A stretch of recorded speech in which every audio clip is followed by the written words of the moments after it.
ദൈവത്തിന് സ്തുതി. പ്രഭാതകിരണത്തിലേക്ക് സ്നേഹവന്ദൻ. ഭാഗം 1605. ഇന്ന് മെയ് മാസം 23-ാം തീയതി 144-ാമത്തെ ദിവസത്തിലെത്തി.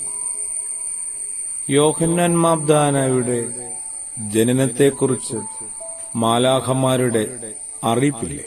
വിശുദ്ധനായ ലൂക്കോസിന്റെ സുവിശേഷം ആദ്യ അധ്യായത്തിൽ ജനിക്കാൻ പോകുന്ന ശിശുവിന്റെ സവിശേഷതകളൊക്കെ മാലാഖ പറയുന്നുണ്ട്. ഈ ശിശു ലോകത്തിലേക്ക് വരുമ്പോൾ സംഭവിക്കാൻ പോകുന്ന മഹാകാര്യങ്ങളുടെ നീണ്ട പട്ടിക മാലാഖ വിവരിക്കുന്നുണ്ട്. അതിലൊരു കാര്യമുണ്ട്. 14-ാമത്തെ വചനഭാഗത്ത് അനേകർ അവന്റെ ജനനത്തിൽ ആഹ്ലാദിക്കും.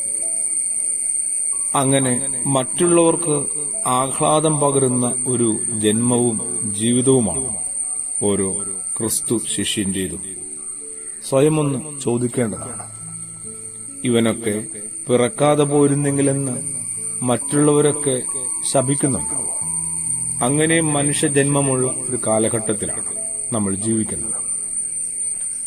നമ്മുടെയൊക്കെ ജന്മത്തിലും തുടർന്നുള്ള ഈ ജീവിതത്തിലും മറ്റുള്ളവർക്ക് ആഹ്ലാദിക്കാനായിട്ട് എന്തെങ്കിലുമൊക്കെ ഉണ്ടോ?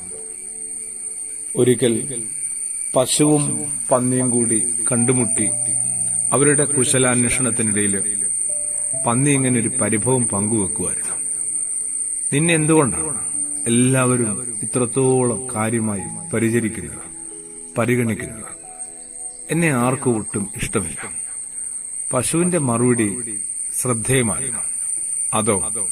അത് ഞാൻ ജീവിച്ചിരിക്കുമ്പോഴും പിന്നീട് ഞാൻ മരിച്ചു കഴിഞ്ഞും നൽകിക്കൊണ്ടേയിരിക്കുന്നു. നീയാവട്ടെ ചത്തുകഴിഞ്ഞാൽ മാത്രമേ ആർക്കെങ്കിലും എന്തെങ്കിലും ഉപകാരമുള്ളൂ. ജീവിച്ചിരിക്കുമ്പോഴും മരിക്കുമ്പോഴും ശേഷവുമൊക്കെ ഉപകാരവും സുഗന്ധവും പരത്തേണ്ടവരാണ് സത്യത്തില് ക്രിസ്തുവിന്റെ അനുയായികൾ. നമ്മുടെ ജീവിതത്തില് മറ്റുള്ളവർ ആഹ്ലാദിക്കണം, അല്ലേ?